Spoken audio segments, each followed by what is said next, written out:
जय हिंद दोस्तों, कैसे हैं आप सभी। आशा करता हूं बहुत ही अच्छे होंगे। इस वीडियो में हम आपके लिए लेकर आए टॉप साइंस क्वेश्चन। ये ऐसे क्वेश्चन है जो बार बार एग्जाम में पूछते हैं। तो किसी भी एग्जाम की तैयारी कर रहे हैं जहां पर साइंस पूछा जाता है, यह सेट आपके लिए बहुत ही महत्वपूर्ण रहेंगे। यहां आपको ऐसे प्रश्न लेकर आए हो जो आपके एग्जाम में सीधे पूछे जाएंगे। चलिए वीडियो की शुरुआत करते हैं। वीडियो के अंत में फीडबैक जरूर दीजिएगा और बताइएगा आपके टोटल कितने क्वेश्चन सही हैं। देखते हैं पहला क्वेश्चन क्या पूछा है आपसे। पहला क्वेश्चन जो पूछा है वह पूछा है किस विटामिन को टोकोफेरॉल के नाम से जाना जाता है। आपसे पूछा है कि किस विटामिन को टोकोफेरॉल के नाम से जाना जाता है। बताइए राइट आंसर इस प्रश्न का क्या है। राइट आंसर मेरे साथ आप लोग कमेंट बॉक्स में लिख दिया करिए। बताइए इस प्रश्न का राइट आंसर क्या हो जाएगा। तो राइट आंसर जो हो जाएगा वो हो जाएगा ऑप्शन डी, विटामिन ई को। विटामिन ई इस प्रश्न का राइट आंसर हो जाएगा। विटामिन ई को टोकोफेरॉल कहा जाता है। यह एक शक्तिशाली एंटीऑक्सीडेंट है जो शरीर की कोशिकाओं को क्षति से बचाता है। यह प्रजनन, स्वास्थ्य और त्वचा, बालों के लिए भी महत्वपूर्ण माना जाता है। बाकी विकल्पों की बात करें तो विटामिन ए इसे रेटिनॉल कहा जाता है, या आंख के लिए महत्वपूर्ण है।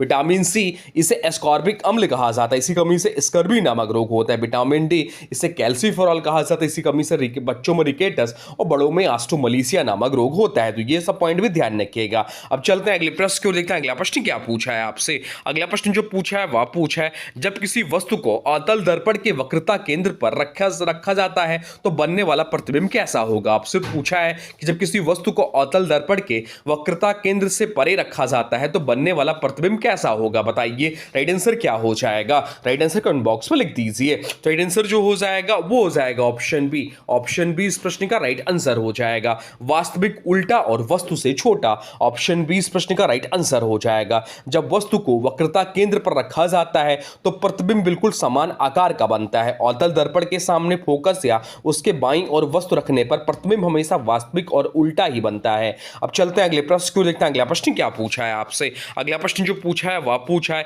एक कोशिकीय जीवों में प्रजनन की विधि क्या होती है। आपसे पूछा है कि एक कोशिकीय जीवों में प्रजनन की विधि क्या होती है। बताइए राइट आंसर क्या हो जाएगा। राइट आंसर कमेंट बॉक्स में लिख दीजिए। बताइए क्या हो जाएगा। तो राइट आंसर जो हो जाएगा वो हो जाएगा ऑप्शन सी, विखंडन इस प्रश्न का राइट आंसर हो जाएगा। ऑप्शन सी इस प्रश्न का राइट आंसर हो जाएगा। विखंडन, विखंडन दो प्रकार का होता है, द्विविखंडन और बहुविखंडन। खंडन जो होता है खंडन विधि से प्रजनन स्पाइरोगाइरा नामक बहुकोशिकीय शैवाल में होता है। चलते हैं अगले प्रश्न की ओर। देखते हैं अगला प्रश्न क्या पूछा है आपसे। अगला प्रश्न जो पूछा है वह पूछा है हमारी आंख में परितालिका जिसे आइरिस बोलते हैं। आपसे पूछा है कि हमारी आंख में परितालिका मतलब आइरिस का मुख्य कार्य क्या है। बताइए इस प्रश्न का राइट आंसर क्या हो जाएगा। राइट आंसर कमेंट बॉक्स में लिख दीजिए। बताइए क्या हो जाएगा। तो राइट आंसर जो हो जाएगा वो हो जाएगा ऑप्शन सी। ऑप्शन सी इस प्रश्न का राइट आंसर हो जाएगा।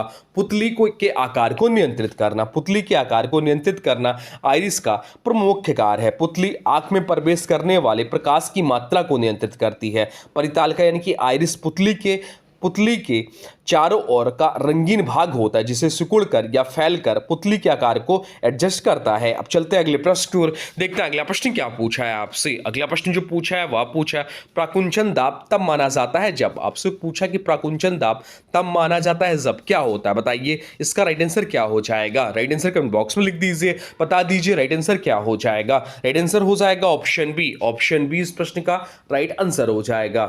ऑप्शन बी इस प्रश्न का राइट आंसर हो जाएगा।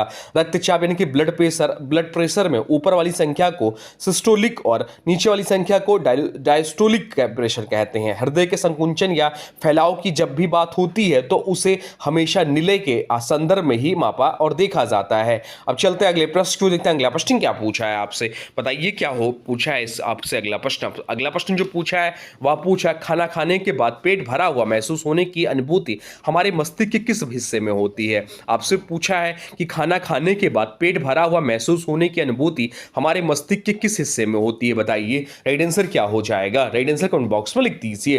राइट आंसर जो हो जाएगा वो हो जाएगा ऑप्शन सी, हाइपोथैलेमस कहते हैं उसे। ऑप्शन सी इस प्रश्न का राइट आंसर हो जाएगा। हाइपोथैलेमस एक अग्र मस्तिष्क, हाइपोथैलेमस जो है वह अग्र मस्तिष्क का एक महत्वपूर्ण हिस्सा है। भूख, प्यास, दुख, दर्द और प्यार जैसी सभी भावनाएं और अनुभूतियां हाइपोथैलेमस द्वारा ही नियंत्रित होती हैं। कौन कौन से? तो भूख, प्यास, दुख, दर्द और प्यार जैसे सभी भावनाएं और अनुभूतियां हाइपोथैलेमस द्वारा ही नियंत्रित होती हैं। अब चलते हैं अगले प्रश्न को देखते हैं। अगला प्रश्न क्या पूछा है आपसे? अगला प्रश्न जो पूछा है वह पूछा है निम्नलिखित युग्मों में से कौन सा गलत है। आपसे पूछा है कि निम्नलिखित युग्मों में से कौन सा गलत है, बताइए इस प्रश्न का राइट आंसर क्या हो जाएगा। राइट आंसर कमेंट बॉक्स में लिख दीजिए, बताइए क्या हो जाएगा। तो इस प्रश्न का जो राइट आंसर है वो आप लोग कमेंट बॉक्स में लिख दीजिए।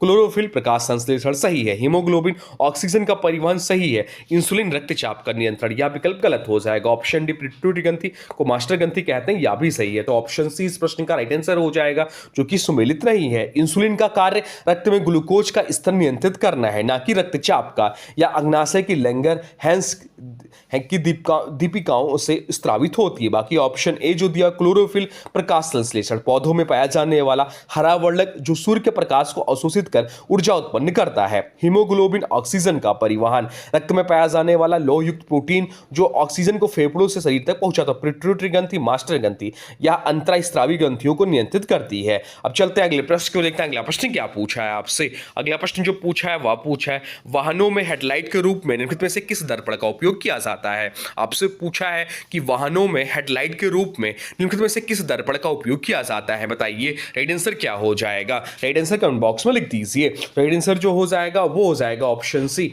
अवतल दर्पण इस प्रश्न का राइट आंसर हो जाएगा। वाहनों की हेडलाइट में अवतल दर्पण का उपयोग किया जाता है। कारण क्या है इसके पीछे? तो अवतल दर्पण किरणों को समांतर किरण पुंज के रूप में दूर तक भेजता है। जब बल्ब को दर्पण के फोकस पर रखा जाता है तो निकलने वाली किरणें दूर तक सीधी जाती है और सड़क को अच्छी रोशनी मिलती है। अब चलते हैं अगले प्रश्न को देखते हैं। अगला प्रश्न क्या पूछा है आपसे? अगला प्रश्न देखते हैं क्या पूछा है आपसे। अगला प्रश्न जो पूछा है वह पूछा है जो लोग डिफोक्सी लेंस यानी कि बायोफोशल लेंस लगाते हैं उनमें कौन सा दोष पाया जाता है, बताइए राइट आंसर क्या हो जाएगा। राइट आंसर कमेंट बॉक्स में लिख दीजिए, बताइए क्या हो जाएगा।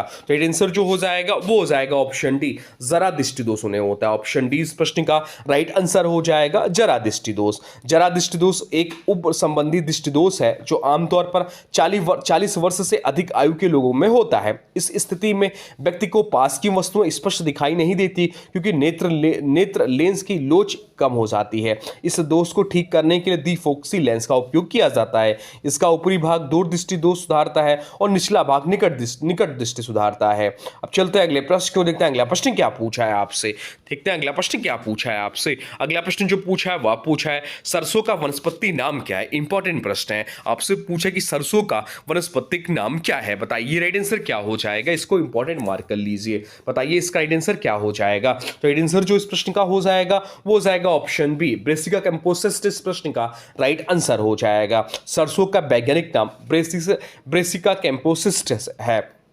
यह एक प्रमुख तिलहन फसल है जिसमें सरसों का तेल बनाया जाता है। भारत में सरसों मुख्यतः रबी की फसल के रूप में उगाई जाती है। बाकी विकल्पों की बात करें ट्रिटिकम स्टीवम, तो ट्रिटिकम स्टीवम जो है यह गेहूं का वैज्ञानिक नाम है। जिया मेज की बात करें तो यह मक्का का वैज्ञानिक नाम है। और हैबिकस रोसा सिनेसिस की बात करें तो यह गुड़हल फूल का वैज्ञानिक नाम है। अब चलते हैं अगले प्रश्न को देखते हैं। अगला प्रश्न क्या पूछा है आपसे। अगला प्रश्न जो पूछा है वह पूछा है मनुष्य की आंख के रेटिना पर कौन से सेल्स पाए जाते हैं। आपसे पूछा है कि मनुष्य की आंख के रेटिना पर कौन से सेल्स पाए जाते हैं, बताइए राइट आंसर क्या हो जाएगा। राइट आंसर कमेंट बॉक्स में लिख दीजिए, बताइए इस प्रश्न का राइट आंसर क्या हो जाएगा। राइट आंसर हो जाएगा ऑप्शन ए, रॉड्स और कोन्स कोशिकाएं। ऑप्शन ए इस प्रश्न का राइट आंसर हो जाएगा। रेटिना आंख का सबसे भीतरी प्रकाश संवेदनशील भाग है। इसमें दो प्रकार के प्रकाशग्राही कोशिकाएं होती हैं, रॉड्स मंद प्रकाश और रात्रि दृष्टि के लिए, कोन्स या तेज प्रकाश और रंग पहचानने के लिए। ये दोनों कोशिकाएं से उत्पन्न संकेत ऑप्टिक तंत्रिका द्वारा मस्तिष्क तक पहुंचते हैं जिसमें हम देख पाते हैं। अब चलते हैं अगले प्रश्न की ओर देखते हैं। अगला प्रश्न क्या पूछा है आपसे। अगला प्रश्न जो पूछा है वह पूछा है यदि मानव शरीर में एडीएच यानी कि एंटीड्यूरेटिक हार्मोन, एडीएच का जो फुल फॉर्म होता है वो होता है एंटीड्यूरेटिक हार्मोन्स का स्त्राव कम हो जाए तो क्या प्रभाव होगा, बताइए इस प्रश्न का राइट आंसर क्या हो जाएगा। राइट आंसर कमेंट बॉक्स में लिख दीजिए। तो राइट आंसर जो हो जाएगा वो हो जाएगा ऑप्शन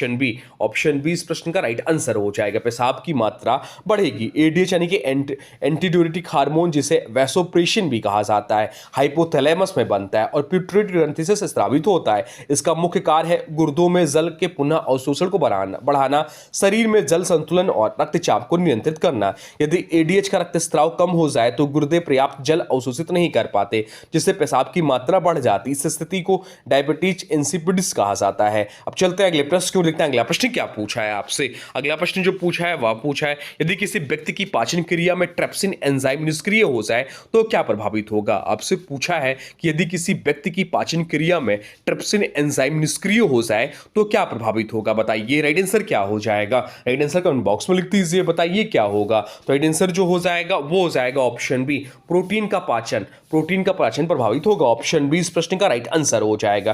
ट्रिप्सिन एक प्रोटीन पाचक एंजाइम है या अग्नाशय से ट्रिप्सिनोजन के रूप में निष्क्रिय अवस्था में स्रावित होता है, जो आंतररस में एंटेरोकिनेज की क्रिया को से सक्रिय ट्रिप्सिन बदलता है। इसका कार्य क्या है, तो प्रोटीन को छोटे पेप्टाइड्स और अमीनो अम्ल में तोड़ता है। वसा का पाचन जो विकल्प में दिया, तो वसा का पाचन लाइपेज एंजाइम द्वारा किया जाता है। कार्बोहाइड्रेट का पाचन एमाइलेज एंजाइम द्वारा किया जाता है। जल अवशोषण या कार्य बड़ी आद करती एंजाइम से संबंधित नहीं है। अब चलते हैं अगले प्रश्न को देखते हैं। अगला प्रश्न क्या पूछा है आपसे। अगला प्रश्न जो पूछा है वह पूछा है, किस गैस का उपयोग वायुयान के इंजन में ईंधन के रूप में किया जाता है। आपसे पूछा है कि किस गैस का उपयोग वायुयान के इंजन में ईंधन के रूप में किया जाता है, बताइए। राइट आंसर क्या हो जाएगा। राइट आंसर कमेंट बॉक्स में लिख दीजिए। राइट आंसर जो हो जाएगा वो हो जाएगा ऑप्शन ए, हाइड्रोजन इस प्रश्न का राइट आंसर हो जाएगा। हाइड्रोजन गैस एक उच्च ऊर्जा घनत्व वाली गैस है जो जलने पर अत्यधिक ऊर्जा प्रदान करती है और केवल जल वाष्प उत्सर्जित करती है।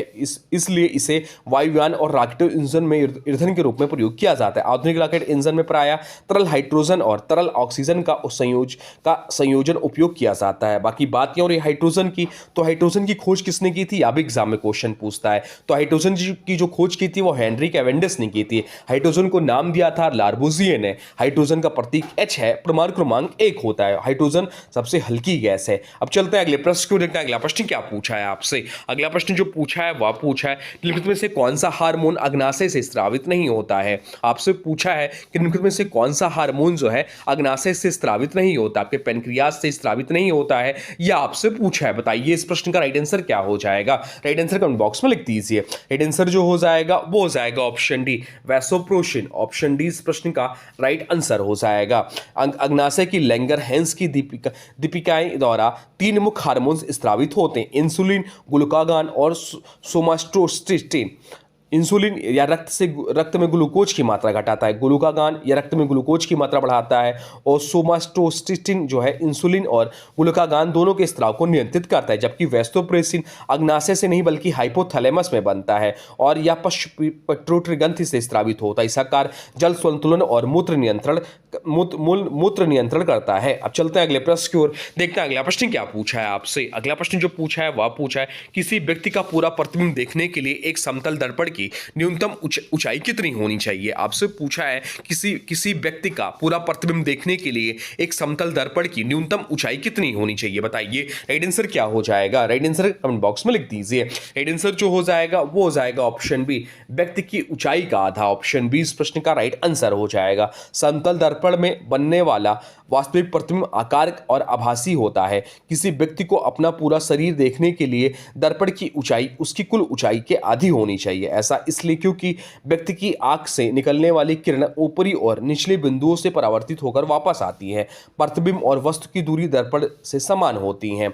उदाहरण के तौर पर यदि व्यक्ति की ऊंचाई 180 सेंटीमीटर तो उसे 90 सेंटीमीटर ऊंचा दर्पण चाहिए अपने पूरे शरीर प्रतिबिंब देखने के लिए। अब चलते हैं अगले प्रश्न क्यों देखते हैं। अगला प्रश्न क्या पूछा है आपसे। अगला प्रश्न जो पूछा है वह पूछा है, दूरदृष्टि दोष निवारण के लिए क्या उपयोग में लिया जाता है। आपसे पूछा है कि दूरदृष्टि दोष निवारण के लिए उपयोग में क्या लिया जाता है, बताइए। राइट आंसर क्या हो जाएगा। राइट आंसर कमेंट बॉक्स में लिख दीजिए, बताइए क्या होगा। तो राइट आंसर जो हो जाएगा वो हो जाएगा ऑप्शन सी, उत्तल लेंस से। ऑप्शन सी इस प्रश्न का राइट आंसर हो जाएगा, उत्तल लेंस। दूरदृष्टि दोष से व्यक्ति दूर की वस्तुएं स्पष्ट देख सकता है लेकिन पास की वस्तुएं धुंधली दिखाई देती है। तब होता है जब नेत्र गोलक सामान्य से छोटा होता है या लेंस की फोकस दूरी अधिक हो जाती है। परिणाम स्वरूप प्रकाश की किरणें रेटिना पर ना आकर उससे पीछे फोकस होती हैं। इसका समाधान जो है, इस दोष को उत्तल लेंस द्वारा ठीक किया जाता है, जो प्रकाश किरणों को अभिसारित कर रेटिना पर फोकस करता है। अब चलते हैं अगले प्रश्न को देखते हैं। अगला प्रश्न क्या पूछा है आपसे। अगला प्रश्न जो पूछा है वह पूछा है मायोपिया अथवा निकट दृष्टि दोष को ठीक किस प्रकार किया जाता है। आपसे पूछा कि मायोपिया अथवा निकट दृष्टि दोष को किस प्रकार ठीक किया जाता है, बताइए राइट आंसर क्या हो जाएगा। राइट आंसर कमेंट बॉक्स में लिख दीजिए। राइट आंसर जो हो जाएगा वो हो जाएगा ऑप्शन ए, अवतल लेंस से। ऑप्शन ए इस प्रश्न का राइट आंसर हो जाएगा, अवतल लेंस से। ऑप्शन ए इस प्रश्न का राइट आंसर हो जाएगा। निकट दृष्टि दोष में व्यक्ति पास की वस्तुएं स्पष्ट देख सकता है, लेकिन दूर की वस्तुएं धुंधली दिखाई देती है। या दोष तब होता है जब नेत्र गोलक सामान्य से लंबा होता है या नेत्र लेंस की फोकस दूरी कम हो जाती है। इसके कारण प्रकाश की किरणें रेटिना पर न गिरकर उससे पहले फोकस हो जाती है। इसके समाधान इसे अवतल लेंस द्वारा ठीक किया जाता है, क्योंकि यह प्रकाश किरणों को अपसारित करता है और फोकस को रेटिना पर लाता है। चलते हैं अगले प्रश्न को देखते हैं। अगला प्रश्न क्या पूछा है आपसे। अगला प्रश्न जो पूछा है वह पूछा है किस अम्ल का उपयोग बैटरी में किया जाता है। आपसे पूछा है किस अम्ल का उपयोग बैटरी में किया जाता है, बताइए राइट आंसर क्या हो जाएगा। राइट आंसर कमेंट बॉक्स में लिख दीजिए। बताइए इस प्रश्न का राइट आंसर क्या हो जाएगा। तो राइट आंसर जो हो जाएगा वो हो जाएगा ऑप्शन बी, सल्फ्यूरिक अम्ल। सल्फ्यूरिक अम्ल इस प्रश्न का राइट आंसर हो जाएगा, सल्फ्यूरिक अम्ल। लेड एसिड बैटरी जैसे वाहन की बैटरी में सल्फ्यूरिक अम्ल, जिसका रासायनिक सूत्र होता है H2SO4 इसका रासायनिक सूत्र होता है। तो लेड एसिड बैटरी जैसे वाहन की बैटरी में सल्फ्यूरिक अम्ल का उपयोग इलेक्ट्रोलाइट के रूप में किया जाता है। यह अम्ल पानी के साथ मिलाकर उपयोग में लाया जाता है और इसे बैटरी एसिड भी कहा जाता है। अन्य विकल्पों की बात करें तो हाइड्रोक्लोरिक अम्ल HCl पाचन तंत्र में पाया जाता है। नाइट्रिक अम्ल HNO3 उर्वरक और विस्फोटों में इसका प्रयुक्त होता है। एसिटिक अम्ल CH3COOH सिरके में पाया जाता है। एसिटिक अम्ल जो होता है वह सिरके में पाया जाता है, जिसका रासायनिक सूत्र पे एग्जाम में पूछा हुआ है। तो ये CH3COOH होता है। चलते हैं अगले प्रश्न को देखते हैं। अगला प्रश्न क्या पूछा है आपसे। अगला प्रश्न जो पूछा है वह पूछा है रक्त समूह की खोज किसने की थी। आपसे पूछा है कि रक्त समूह की खोज किसने की थी, बताइए राइट आंसर क्या हो जाएगा। राइट आंसर कमेंट बॉक्स में लिख दीजिए, बता दीजिए इसका राइट आंसर क्या हो जाएगा। तो राइट आंसर जो हो जाएगा वो हो जाएगा option B, Karl Landsteiner ने। ऑप्शन बी इस प्रश्न का राइट आंसर हो जाएगा, कार्ल लैंड स्टीनर ने। सन 1901 में डॉक्टर कार्ल लैंड स्टीनर ने मानव रक्त में अलग अलग प्रकार के रक्त समूहों की खोज की थी, AB और O। ए बी जो होता है सर्वग्राही होता है और ओ जो होता है वो सर्वदाता होता है। इसके लिए इन्हें 1930 में नोबेल पुरस्कार भी प्रदान किया गया। उन्होंने यह भी खोजा कि सभी रक्त समूहों में एंटीजन और एंटीबॉडी की उपस्थिति भिन्न होती है, जो रक्तदान और रक्त संक्रमण में महत्वपूर्ण भूमिका निभाते हैं। अन्य विकल्पों की बात करें तो अलेक्जेंडर फ्लेमिंग एक चर्चित नाम है, इन्होंने पेंसिलिन की खोज की। जेम्स वाट उन्होंने भाप इंजन में सुधार किए और लुई पास्चर इन्होंने टीकाकरण पाश्चराइजेशन सूक्ष्म जीव विज्ञान में इनका योगदान जो रहा वो योगदान बहुत ही ज्यादा रहा। तो ये आपके टॉप 20 साइंस क्वेश्चन जो आपके आने वाले एग्जाम के लिए बहुत ही महत्वपूर्ण हो जाता है। आप लोग बताइए 20 में से आपके कितने क्वेश्चन सही हैं। 20 में से 15 प्लस तो आपके सही होने चाहिए, क्योंकि ये जो प्रश्न है ये बहुत ज्यादा मोस्ट रिपीटेड प्रश्न है। तो इन सभी प्रश्नों को आप लोग रट लीजिए। अब चलते हैं आज के नए सेगमेंट पे। आपसे पूछा है कि आज के वीडियो से क्वेश्चन है कि आपसे पूछा कि सरसों का वनस्पति नाम क्या है। आपसे पूछा कि सरसों का वनस्पतिक नाम क्या है। इसका जो भी राइट आंसर होगा कमेंट बॉक्स में जरूर बताइए, या इस क्वेश्चन के बारे में जो भी कुछ जानते हैं कमेंट बॉक्स में लिख दीजिए। लिखने से ही आपको याद होता है। और हाँ देखिए, अभी तक आपने वीडियो को लाइक नहीं किया है तो आप लोग वीडियो को लाइक कर दीजिए और चैनल पे नए चैनल को सब्सक्राइब भी कर लीजिए। तो चलिए मिलते हैं एक नए वीडियो में, तब तक के लिए thanks for watching railway exam target. For more update please subscribe railway exam target channel को। जय हिंद, वंदे मातरम।